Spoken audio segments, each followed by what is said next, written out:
Right. Welcome to the podcast Leadership Nexus Pioneering the Next Frontier. Today we have an amazing leader with us, Shalini Sankarshana. Shalini has held critical leadership roles in building enterprise SaaS products, leading product and technology functions, offering solutions and services to world's largest institutions, and building transformational GCCs. I got this right off your LinkedIn profile, Shalini. But I'm really very impressed to see how you have been leading change and building businesses, platform and product leadership and organizations, and also contributing to the ecosystem. So it's really amazing to have you here. And I've known Shalini through my NASCOM circle as well, and you're a great friend. So welcome, Shalini, to the Leadership Nexus.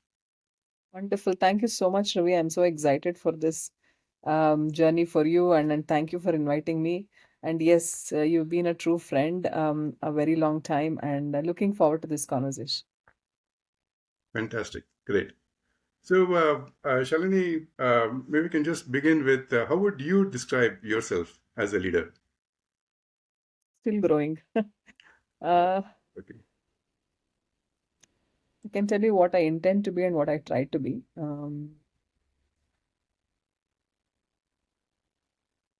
I think my first trait, if I think about it as a leader, especially when I look back on my role models, whom I would emulate. One of them is authenticity and humility. I think if I can practice that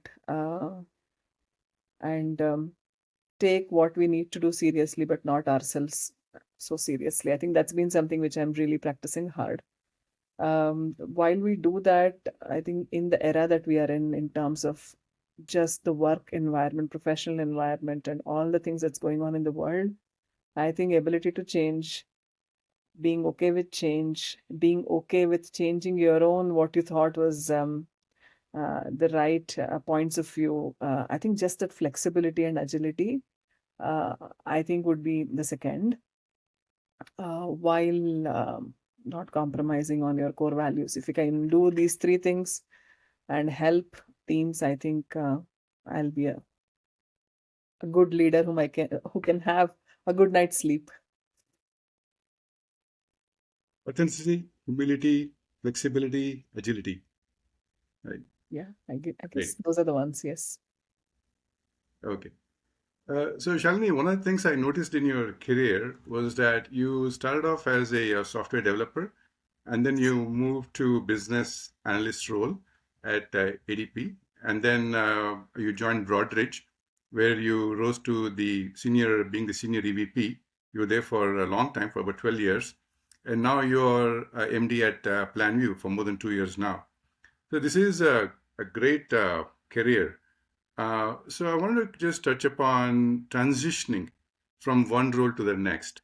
So as a software developer to a business analyst, and then from a business analyst to all the way to being a senior executive vice president, and then from senior executive vice president to now the managing director.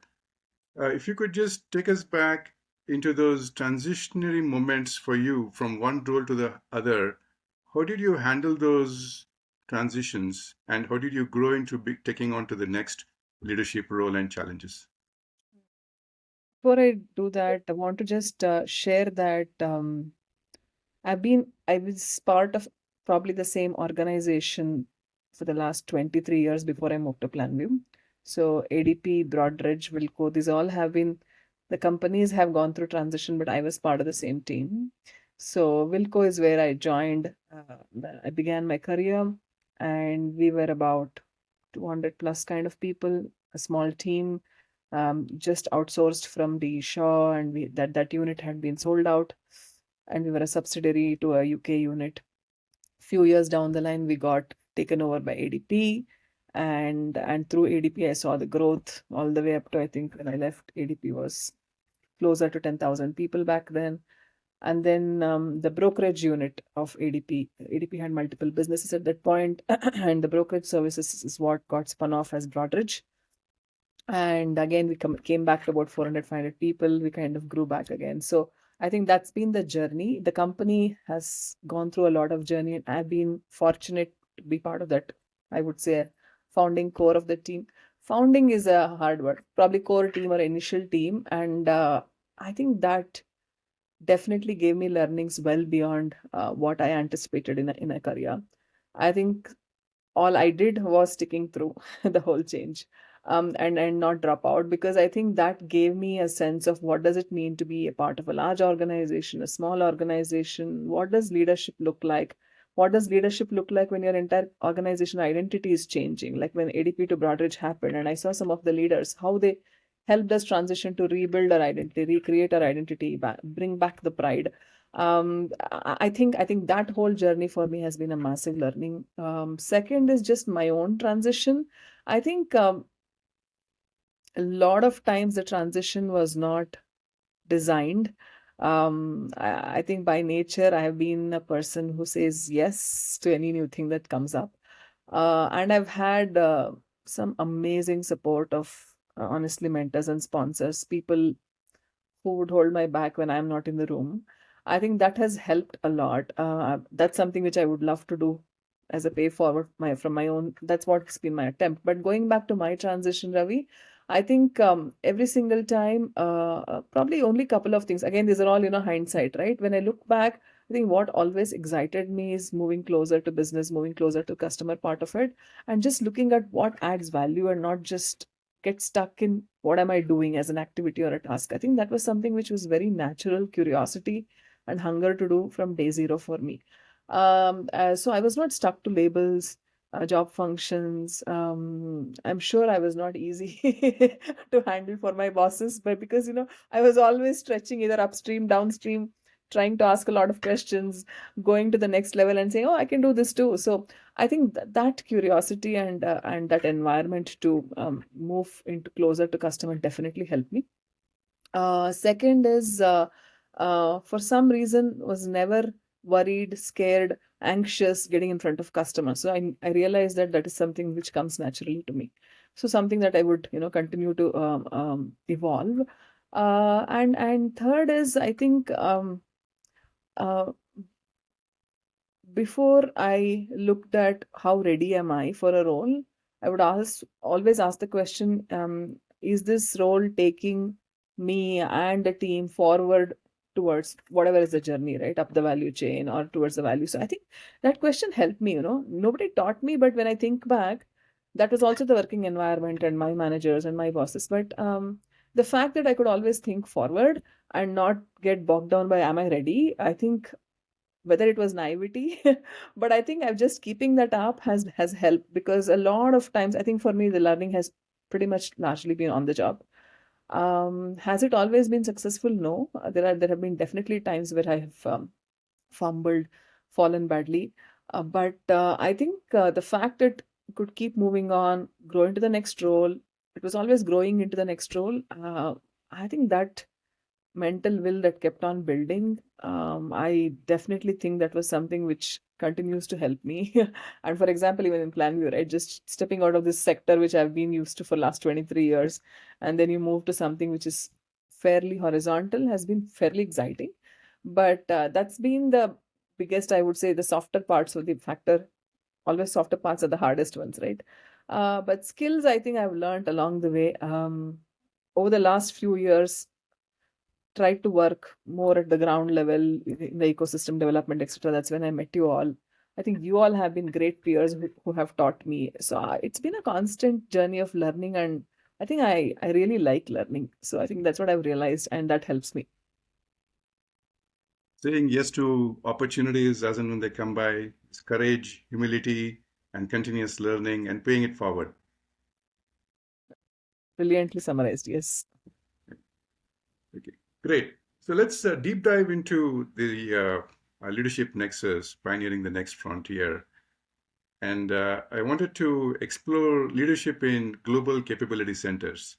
So maybe if we can start off with exploring, or if you could share a sense of the situation, the leadership situation in your current role as MD of GCC.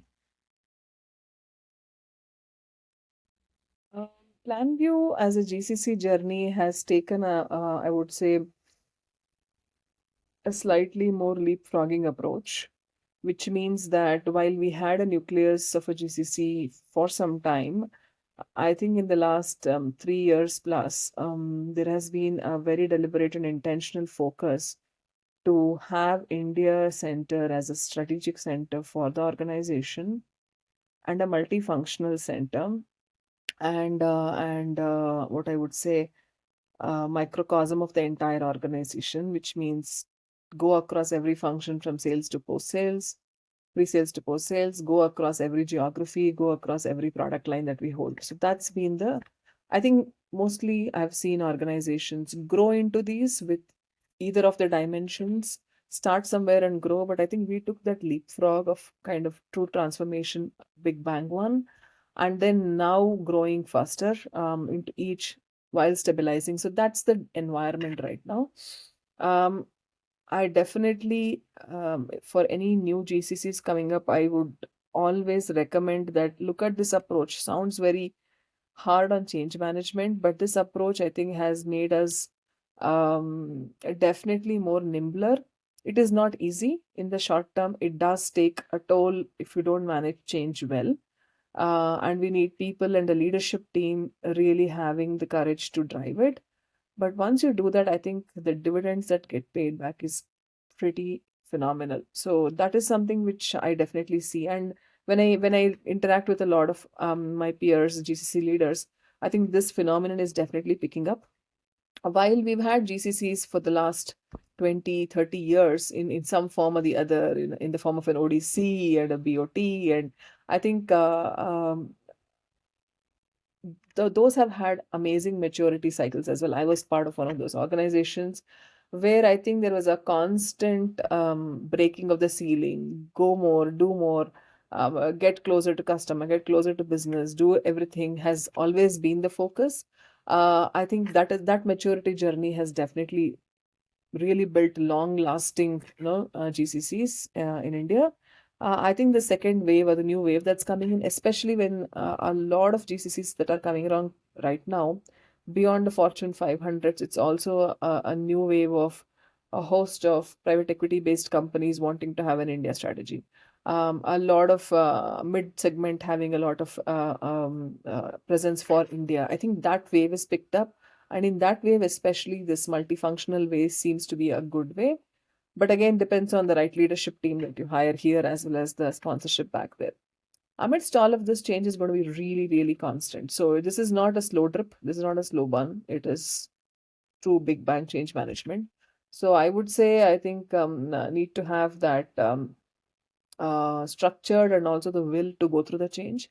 Second is have mechanisms where you can very quickly not roll back but pivot.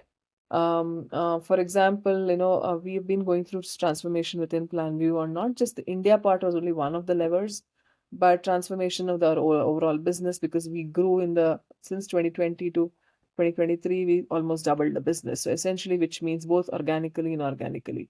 So when you begin inorganic, you have M&As coming in along. So how do you create your foundation stronger from every, most basic blocks like accounting all the way till, how do you have your services transformation. So all of this is running underneath. So bringing a multi-flavored, multi-skilled leadership team, I would say, is probably the next big focus. And I hear the similar conversations when I meet with multiple GCC leaders. So that's second, it's running. And third, I would say is, and this is a leap that we took as an organization, not that every GCC takes this, which is, really exploring India as a market. And that go-to-market motion has also fueled this multifunction thing, because what has happened is we are able to almost leverage our entire setup, not just for the global, our customer base, which we anyway have, but also to build out this new market. And that's been a fascinating experience, honestly, because it adds absolutely confidence in the customers when you go and say you have a full-fledged, because when a GCC goes and presents itself to an Indian organization, the first question you're asked is, okay, you're a so and so American European company. Do you understand the market? How will you support it? Will I have to wait for somebody out there? So I think all those questions get squashed out. But also to the team here, it's been a massive growth curve just to deal with the market and grow it. So that's been like I said, this lever is probably not what every GCC would go through, but we are. been fascinating going through that. One of the things that you talk about is that you just spoke about is building large teams, multi-skilled, multi-flavored, in the midst of change, where you said change is constant. So, how does one go about building a large, high-performing, multicultural, multidimensional organization? These are all three dimensions, right? Large, high performing, multifunctional. So we'll start with large. Large is relative. I'll not go by numbers. By the way, that's another another change in just mindset. The amount of people who say, okay, GCC, okay, how many people? What's the head count? So I think that at least for all the product platform based organizations, which is where most of the GCs are headed, honestly, head count doesn't make a difference. It does make a difference in terms of logistics and scale. I completely agree. But I think the metric that really helps us look at how do you want to build it is what portion of the organization now resides here. It's really that metric because are you still 10% and growing? Are you? I mean, it's a crude number, but it gives you a sense of where you are. And most times, what happens when you have a well-established GCC, you're somewhere about one third of the larger global workforce, and you'll have a lot of R&D presence. So these are some of the traits, right? So I'm just saying, I think the number one is okay. How many people? Is a question, and it's important when you're trying to hire and set up real estate and offices. But beyond that, we really have to get away from that conversation, especially as you're building the teams, because you do not that's a model that does not work very well when it comes to a multifunctional product development based GCCs. If you are building on ops, if you're building on services, of course that makes a difference. So that's one I would just put it out there. Coming back to large, so the reason I brought up that is large essentially means more than the head count, how much of a part you are of the larger organization. Some GCCs are typically become India becomes the largest center, while you will still have multiple GCCs. That becomes the next level of evolution in other countries. But there could be places where you will have multiple such GCCs, India being one of them. So I think there, the way you build it becomes different, and versus where you are building to be the largest GCC, where everything is getting centralized and you're optimizing and you're being the 24/7 cover for the organization. So those dimensions make a difference when you're building when you define what is large for your setup. So that's one. Coming to high performing, I think, irrespective of size, structure, organization, business, I think, Ravi, you have been a great leader. I think some of this is foundational, right? High performance starts with high engagement, and that probably is the hardest thing when it comes to change. Because during change, number one, as you're even building the team up, hiring and recruiting the team, how many of them are averse to change and how many of them are okay to come along the journey, I think is a learning. Beyond skills, beyond aptitude, I have seen that to be one of the key things, especially when you're building up the team, when you're hiring the team. The dynamism, the ad hocness that comes in with change, and the ability to okay, then stabilize is one part. The other part is when they're really stable for a very long time, how do you introduce change proactively? I think those two for me become really key uh, when you define high performance, because um, high performance, like I said, starts with highly engaged teams. And so we'll start with that. Because I know there are very critical things like productivity and do you have the right skills? How is the talent? How is expertise? All of them are important dimensions, and lots has been said about it. So that's why I'm trying to focus on this dimension, which is the high engagement, especially in the form of change. And clearly, the second would be, how do you drive confidence? While this so-called GCC is not a satellite, it's still an entity of the larger organization. But the reality of the fact is, you are working every single day to justify your presence of some form when you're in the beginning stage inside your organization. You're constantly selling. It's not a client vendor relationship, but it is a relationship where you are defending, justifying, at least till a place where you reach that stage. So that whole confidence building mechanism sometimes, falls under two ends of the spectrum. One end of the spectrum is this organization has never done anything in India. So and probably majority of them, this is a brand new exercise. So there, the ability for change, if it's driven by cost, will be a completely different story versus if it's driven by, okay, I want to do something in India. I'm hearing this is the best place, so let me educate myself. So that spectrum itself is different. On the other hand, people who have done it, maybe they have done it via vendors, done it via SIs, or today have a different driver to build more in probably Asia. I think there it gets muddier because there you're again constantly defending, justifying, but it's also not just educating about what does it mean to work with India, but also constantly manipulating. Manipulate is the wrong word.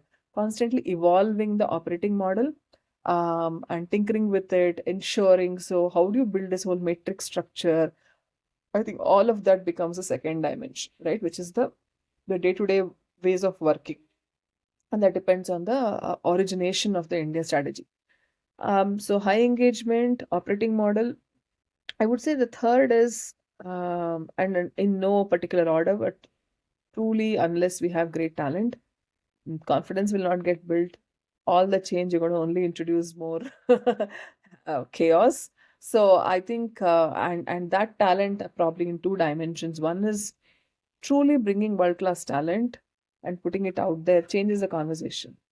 But that world-class talent, are these people who can stand up and have a point of view and not just, be great at what they do? I think that's another dimension which really, really makes a difference, which has gotten so much nicer. I mean, I love working with this generation of talent, honestly. And the leadership part of it. Leadership at mid-level, at individual scrum level, because more and more we push for autonomy and ownership and running things end to end at the top. Unless you have the team that is really able to do it and run with it, it is not going to work. So I would bucket in these three. And of course, there's been a lot more dimensions, which I think people have already spoken about. Some very interesting insights, Shalini. So you spoke about defending and justifying and defending and justifying being in that loop until you arrive at a phase where it's no longer required. How does that phase look like? What shift should one expect to see in the conversations, or is there any metric that you would look at for that for us to recognize that shift? Very good question. So when I reflect on that question, right, sometimes the justification cycle is very small because when there is a very clear sponsorship, very clear engagement, it is not about defending, justifying, but it's really about holding your end of the truth because you've been given all the sponsorship. Now it's up to us to, prove that you're the right one, which is very natural for any team. So I don't look at it as a negativity because when I think of defending and justifying, it could come across as negative. It's not. But what happens is, see, again, it is an antibody effect, right, Ravi? You have an organism which is working really well according to them, but there is some external force coming in, and then you're trying to transplant. And you're adding a brand new organ transplant inside, and you're saying this is the best thing for you. The body is going to resist. You will have an antibody effect. So I think it's such an important thing to recognize. So I want to just leave that for the listeners to think through because it should not be thought of as a deterrent. It's an important phase of, in a way, the four phases of forming, forming, storming, norming, performing. It's in that formation, right? So now, if we and then again, as I said, depending upon the maturity of the organization, like how well does the larger executive leadership team understand in the organization what does it mean to work with India. So all of those dimensions matter to the question you asked about how long the phase stays. But if I look at some of the ways you can orthogonally kind of shorten that phase and then change the conversation, which has been our attempt, is quickly go into the value conversation. So, for example, I told you one of the things that we were going through is a transformation of, let's say, our So we have grown a lot with organic and inorganic, like many other companies. So one of the key things that's happened is as part of growing, you end up acquiring not just companies and people and businesses, but you also acquire a lot of process backlog. So simple things, accounting. You have a European accounting, you have US, you may be reporting in a US gap, but you are still managing multiple processes just because they're running independently, running okay. Why to fix it's not when it's not broke happens, right? Because you want to get the quarters done, businesses done. You don't want to keep tinkering around things. So when these things start accumulating, I'm giving a very basic example, nothing got to do with technology. This is a simple way of running a business. So we were at a stage where we said, as an organization, we need to start looking at how do you centralize the entire accounting methodology. Okay. And it makes sense to do this in this brand new center. So we never did accounting in India till then. This is a brand new thing. So this was a leap of faith. But the fact that it's been done enough in this region, we will get enough talent, etc. So started with that confidence. But then what happened is the driver was you will create a brand new SOP. You will put up a brand new team who will not inherit all the backlog, but you are adding value immediately by building this new process. Was the expectation and the driver. And the short term transition was not easy because this is, after all, accounting. You can't go wrong. I mean, you're in the middle of quarters. So, as we did that, how we managed that change within 6 months, 8 months, simple functions like our collections team, etc., outperformed what was expected. We were in some of the strongest cash positions. I'm taking some of the most basic functions like cash collections, right? And you look at any other such core accounting function. Some of those value drivers suddenly change the conversation. Okay, so I would say that's one. The conversation changed from, okay, what are you doing? How well are you doing? What's your productivity? To suddenly saying, okay, what is the business problem you're solving? I think is the biggest indicator. At least for me, I think that's what has been the biggest indicator. Now, a few more question changes or conversation changes happen when you'll never get away from being told, okay, this person in this team is not doing well, and you have to manage this productivity. I think it's an important question, right? Because everybody is working on making their organizations high optimal. So I think the fact that that question is not a GCC specific question, it becomes somewhat concentrated in GCC in the initial days because you're a brand new set of team. But beyond it, it becomes a global question. So that's another dimension, which is some of these questions when it starts coming in as leaders, how can we start aligning that to global metrics? So it's not about measuring productivity of an India team. How do you start measuring productivity across the dimension of that particular product development or any other team and start seeing, are you trending positively? Again, changes the conversation. The third is I have seen a lot of leaders, including some of these are lessons learned as well, where you swing to one side of the spectrum too much. One side of the spectrum is where you say, I will have everything India specific strategy, India specific processes. I'm India, I'm this, I'm that. The other end of the spectrum is I don't have any identity. Everything what happens in HQ is what I'll follow. I don't think either works. And how do we switch the balance over? No, definitely India only does not work. Believe me, in GCC, it doesn't work. I mean, how much ever we want to do, it does not. So, but again, completely having a global protocol, unless it's a manufacturing type of setups, again doesn't work. So I think the balance and where you can head more and more towards modularity and ownership in the right defined matters, and you're measuring the same across the world and nothing specific to India. I think that's the biggest difference when you say metric wise. So whatever metrics the business is driving, are you driving the same business metric and not have yet another dashboard for yourself? I think it's as simple as that. It starts there in terms of And third, I think the ideal state, not ideal, the third state is where you are truly being driven by business goals, business OKRs, right? So your OKR, like I said, one of the internal OKRs was we have to globalize this whole and we have to strengthen cash collections. So we beat that goal. Now you could have a harder business metric as to, my services, non-recurring revenue has to increase by X percentage. My margin has to increase by X percentage. Margin is something you can immediately start helping because you can drive that services transformation from India. But again, expertise in services is not an overnight thing because you have a lot of context from customers that is coming in for people who have built in the regional team. So how do you drive that? It's a harder metric to solve. But if you're again solving again and again towards that revenue metric, which is again hard, I think is the right way to go towards. So maybe those are the three dimensions that's coming to my mind right now. Very insightful. Very insightful. So let's talk about change and leading change. This is one of the things that also you pointed out earlier.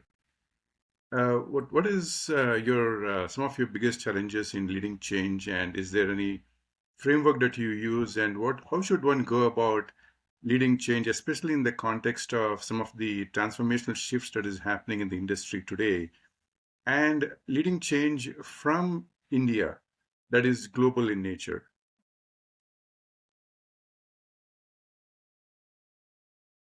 There are so many frameworks from a textbook framework standpoint. But organizational change management, I think, is still remains probably one of the most elusive topics. I may not be popular for saying this, but because listen, as an organization, we're in the business of change, right? We help organizations going through change by giving them that platform to drive visibility and transparency. That's what our business is. But change is about people. So while processes, I mean, as a starting step, redefining processes helps drive redefined behaviors. Redefining tooling and technology internally again helps driving different processes, hence drives behaviors. So all of these become enablers if you look at like a concentric circle. So probably, tooling and technology is in the outermost because that's the first thing and probably the most straightforward thing you can start changing. And then the next concentric circle is processes. Ideally, they have to go hand in hand, but they don't. And when you're a, when you're a technology vendor, that's the loop you're caught in. But at the core of it all is how do you drive behavioral change, and that behavioral change is very less about whether it is software or a GCC or an IT. It comes down to our human nervous system, right? So I think there are some phenomenal behavioral changes that I have seen in so many organizations, some great examples. It's both positive and negative. I wouldn't say negative, but positive and also a corrective trigger. So you would look at incentivization of good behavior to correction of not the intended behaviors. But all of this, I think, all of this need to happen. So this is a hard question, Ravi, because I think while all of this is still done, at the core of it all, I think the measure of how successful has the change been, in my experience, has been probably a couple of things. One is at the heart of it all, if there is no external driver for you to change, will you continue down this path? If an external, that's one question to ask it candidly. Second is, if an external driver comes in which is absolutely not controllable and which expects you to drop all your internal changes and do something only for that, will this be the first thing to be dropped? And third is, with the upcoming impending external changes coming in, whatever change you're doing right now, is it going to be an enabler? So I think some of these questions, at least that's what I intend to ask myself, helps to any change management, not only for your own clarity, but also to take your teams along with this. Because, digital transformation, everybody talks about, right? Digital is technology, transformation is people. So you take the people along by doing more and more and more of why. But again, it's also about what is in it for me. And you do that not once, not twice, multiple times. And how do you have that gestation period? So for that, these questions are important. So I have seen a lot of organizations where change continues to get introduced, it gets dropped, one more gets introduced, you drop. In the name of agility, you are breaking an operating rhythm. So I'm not a big fan of that. But when businesses go through up and down, when markets are changing, you have to, right? So I think that is uncontrollable. So when you look at those, I think especially with on the technology front, I'm sure you're going to discuss some of that. I think all of us need to build ability to absorb change itself as a as a competency. Just absorbing. I mean, you don't have to do much, but can you absorb? Can you stay resilient? Can you not fall back? Can you bounce back? I think we have to have just crash courses on just doing that. So I don't know if I answered your question. I kind of went all over the place, but that's those are my initial thoughts around what you asked. Very honest and strategic. Can you absorb change? I think those are really honest reflections. Very helpful. Yeah, no, you're right. I think the next thing is we'll jump into the technology aspects of leadership. Until now, we spoke about the leadership situation in GCCs just generally. Now we'll kind of get into the talking about the biggest topic these days. That's AI. So, how is leadership changing in the age of AI? Maybe we can begin with talking about skills. What new skills are required to flourish in the age of AI? I'm sure we'll keep answering this question differently. 15 days down the line, if you ask me, I will probably add in some more. So I think it's that fast, right? The just skill matrix is growing. So I think it's a beautiful dichotomy. Today, information is at your fingertips more and more and more, which means you don't have to learn much just to get information, which is what the skill building was till now, if you really look at it. But now, at the same time, on the other side, how do you even retrieve the right information and do insights and use it for actual value is where I think the skills have to pivot towards. Because that's where I think we are absolute chasm is there right now. Because even today, starting from our education, it's all about how do I acquire more knowledge. It's very less about how do I translate that to something which is of value. Um, but coming to specific skills when it comes to I mean, there are so many that's already out there, and there are so many people who are ready to teach all they're already out there. But what I'm seeing inside our organizations, if you look at true technology vendors like what Planview does or what some of us do, I think there are two or three things happening. One is there is definitely an intention of what do I do with my data. So every organization which is doing anything which accumulates any kind of data, especially the proprietary data of any sorts based on your business model, I think it's becoming as everybody's saying, proprietary data is becoming the real treasure and not what you do as built as part of your technology. I think that's a real question. While people have been trying to solve for it for some time, we've all tried to, the whole analytics, BI, etc., started just on that. I think even before the AI, data is becoming the biggest block for building out businesses. So any skills around data engineering to science to mining to data product management, I think all of that has become very critical. Second is and because organizations are going to start using data as their moat to just get ahead of what all other new age tech companies are going to come in. So second would be AI itself as an area is evolving. Like I think today or last night US time, today India time, Sam Altman dropped this operator thing. So with that coming in, I think the whole agentic AI is going to be like the thing for everybody in IT. When I say IT, every business which uses IT, so which essentially means everyone. So from a leadership standpoint, or across the whole life cycle of employees, how do you manage? How do you build agents is going to be the coolest thing that every engineering team is going to think about. But I'm thinking one step ahead. How do you manage agentic AI in your organizations? Are we as leaders equipped for it? How do we drive business out of it? How do we drive internal productivity out of it? The promise is very, very high, but all the ways of working that we have today, all the ways of operating business that we have today, is set to change so much. So I see that whole dimension of agentic AI from, I would leave the building part. I think that's very critical. It's already happening, but beyond the building part, how do you monetize it? How do you, for internal, how do you operationalize it? It's becoming a skill. But beyond that, externally, how do you monetize it? How do you leverage your data and this agentic AI infrastructure? How do you price it? How do you sell it? How do you position it? And what does it mean to your core business? I think all of those are the key skills. So which means every every department is going to go through change, like sales, marketing, all the way up to engineering. I think we should definitely not focus the skills part only on the engineering bit. That, let me tell you.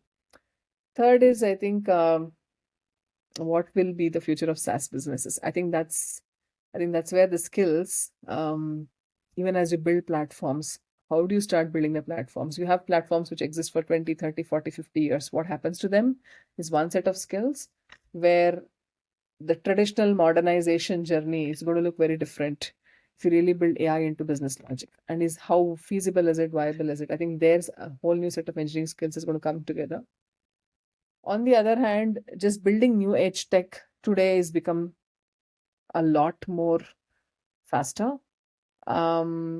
If that's happening,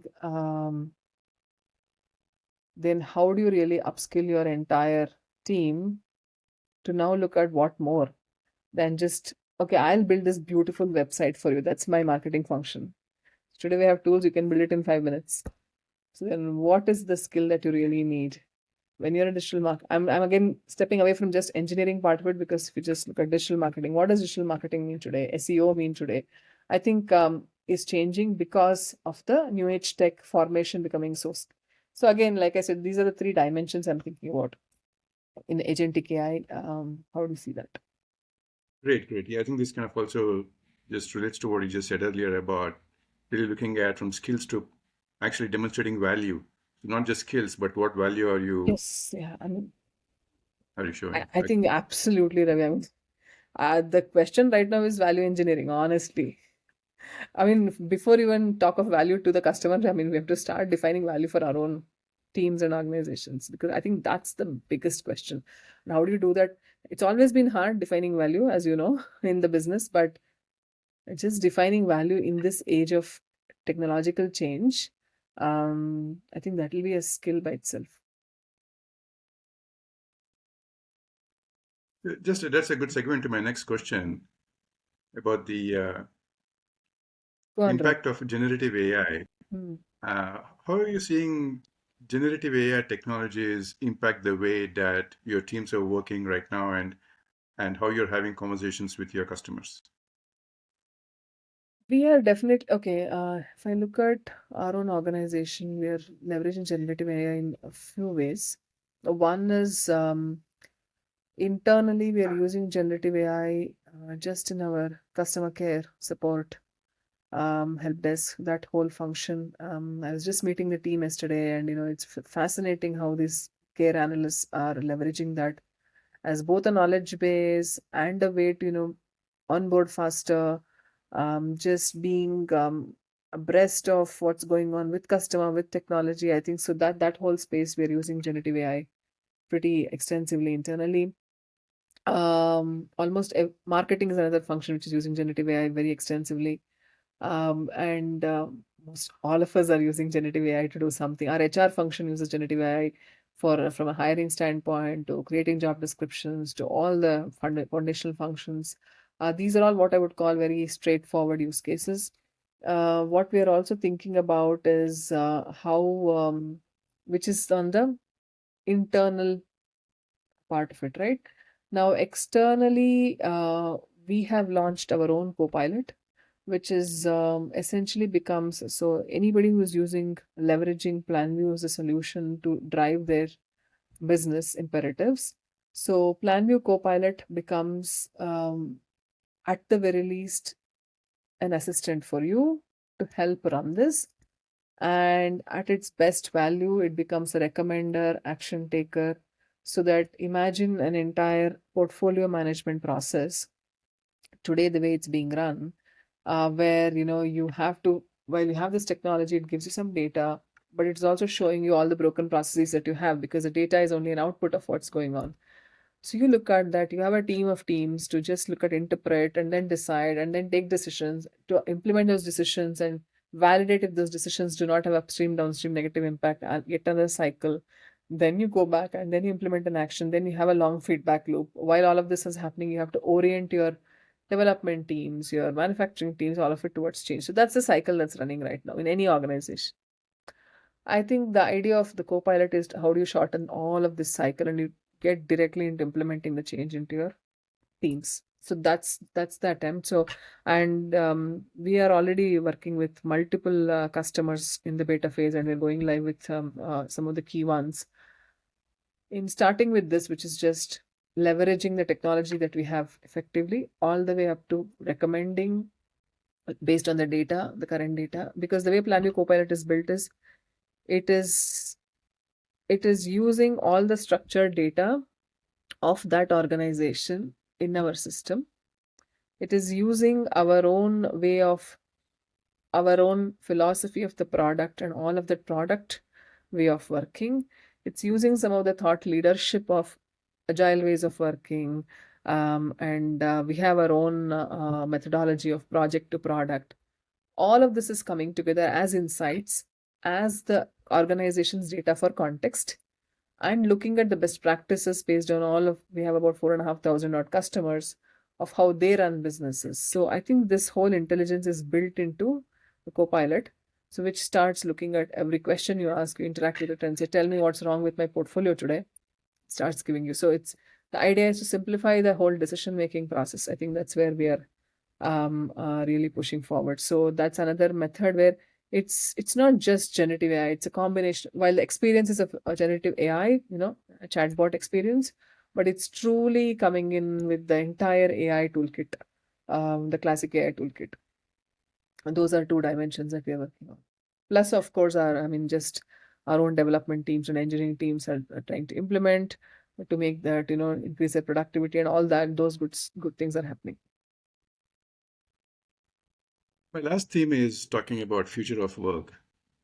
How do you see future of work evolving, and how are you also seeing what are some of the expectations that the new generation of employees are having these days?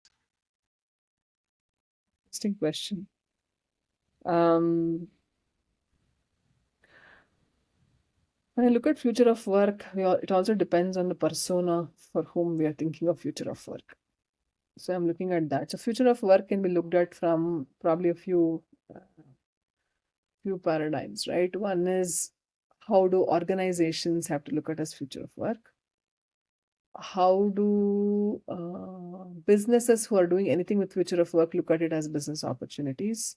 Then third is, how do you and I and whoever is entering the workforce look at future of work? So maybe there are a few dimensions. So if we start from the individual, I think the Gen Z, which is probably the latest generation, right?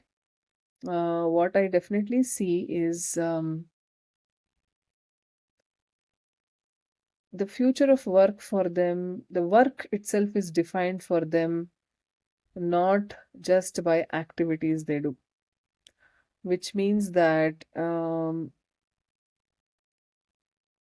number one, they're technology native, which means technology and digital nativity for them is so intrinsic that expecting.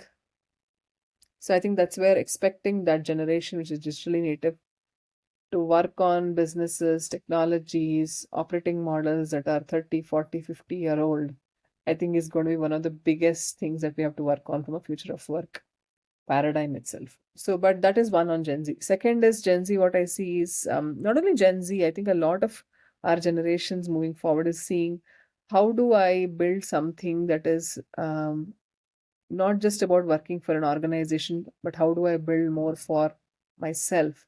How do I build myself up? How do I learn myself? So there are three or four dimensions constantly running. I'm working, I'm learning, I'm contributing, let's say ecosystem or anything else. I'm building my portfolio, and I'm also wanting to nurture my beyond work interests. I think these in the past were a lot more nice to haves, but I see a lot more of this become a must have.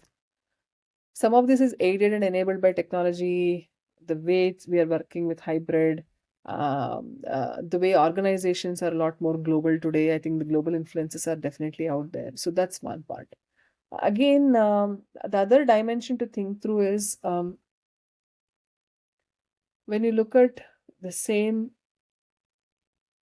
probably all of the things that I described is still in the IT bubble. If you go beyond and look at traditional businesses and how is the future of work changing there, technology is probably the most common factor. So if you take an automotive company, if you take a manufacturing hub, I think there, even there, I mean, I was talking to one of the small and medium business owner recently, and what he was saying is today my floor operators do not want to go and punch in or do not want to write up their log sheets or log report. They want a smart looking touch screen where they can just touch something and log their work. This is their floor operator. So there his requirement was very simple. He's like, we have an innovation tool. So he's saying, can your innovation tool be a touch screen on my shop floor? So if he has an idea, he just puts in, and this is a floor operator, right? So that means this change of expectation of what I need out of a workplace is changing at every industry, organization, whichever tier you come from in the whole of India. So that's one. So we need to cater to that either as technology vendors or as organization leaders. And it also opens up a brand new set of business opportunities.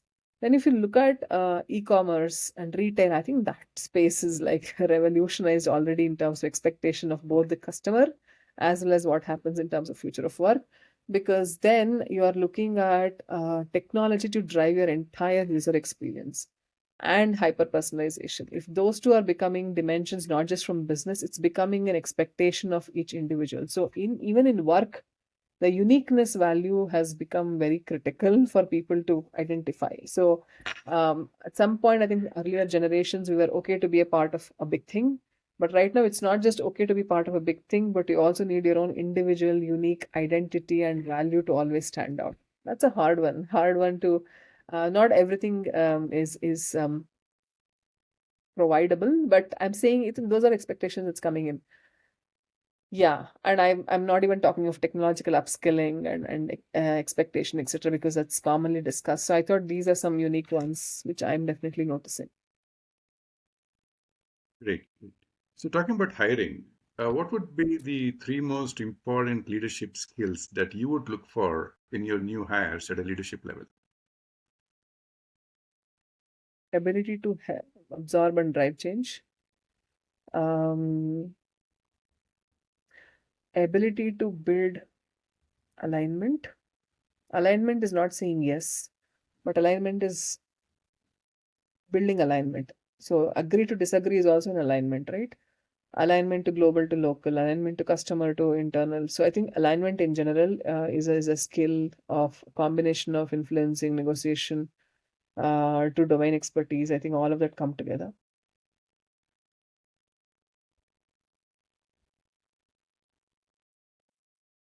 And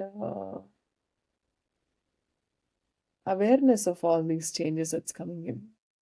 Like leadership is not the same today as it was earlier.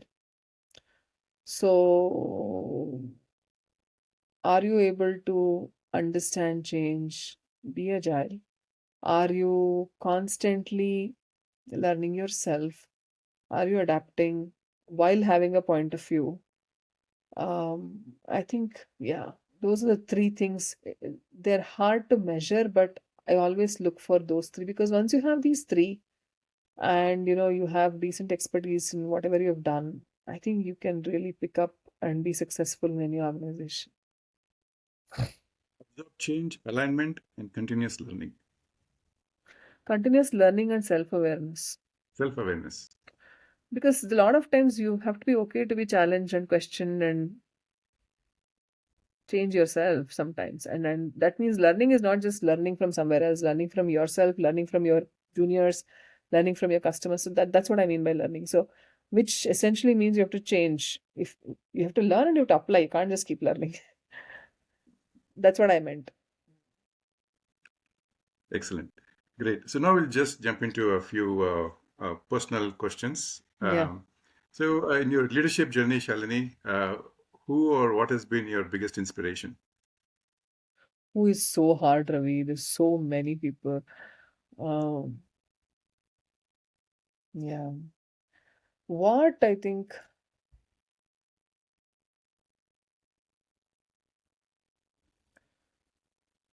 I think I really lean towards leaders who not only build themselves up but build others up.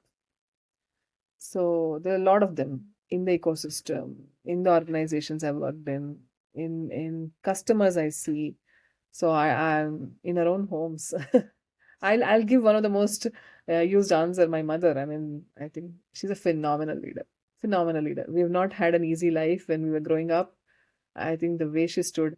So yeah, I think that the two things that always come to me when I think of a leader is somebody who handles pressure with grace, and somebody who does not hesitate from demonstrating kindness. The world needs it more. Amidst all the business qualities we spoke about, I think those always. So it doesn't mean that you can't be assertive. It doesn't mean that you can't be confident. But these two, I think, really show the integrity of the character. Very nice. I've So learned how from do you, you? Ravi. You have taught me a lot. Oh, thank you. Yeah. I've learned a lot from you too, Shalini, especially in this conversation so far we've been having. So how do you deal with stress, Shalini? Good one. I think before I became a mother, for a constant, for a very long time, I think my religious and spiritual roots of the family and upbringing have helped me, Ravi. So I think my time with my God every day, and sometimes just that belief that there is a higher force to take care of a lot of things, and sometimes this construct of the pale blue dot, right? We are a small thing in a pale blue dot helps helps just grounding. I think stress is all about hyper reaction to something. So when you ground yourself, 90% of stress goes. Second, I think after I became a mother, my son, oh, he is. I learn from him, I teach him, and the joy and the energy that kids give you. I absolutely love being with the next generation. Are there any books that has changed your perspective on life or on leadership? More than books, probably some authors. Uh, so many, right? And that's wonderful. Somewhere I read that a book is somebody's life's journey caught in 200 pages. I mean, I think I treasure books, right? You're learning what a person went through their whole life. But some of the authors I would any day go for, like on the philosophical side, Eckhart Tolle, um, brilliant author. Uh, I got hooked on to him very, very early in my life. Um, Yuval Noah Harari, I think, is a brilliant guy.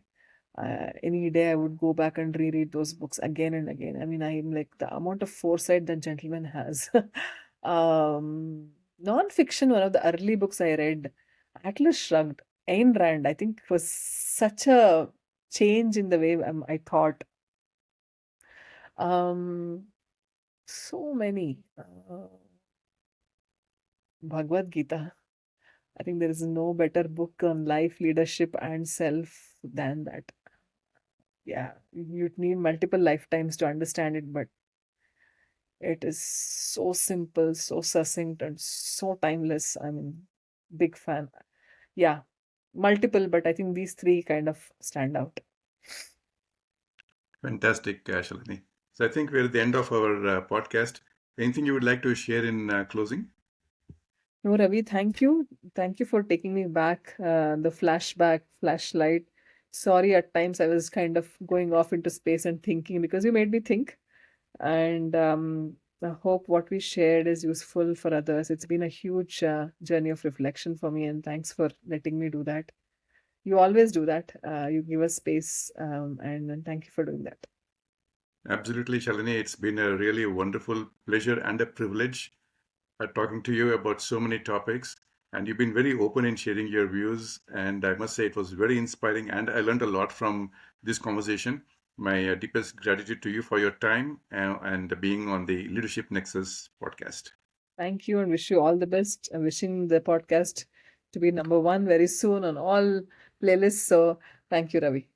Take care. Thank you. Thank you so much, Shalini.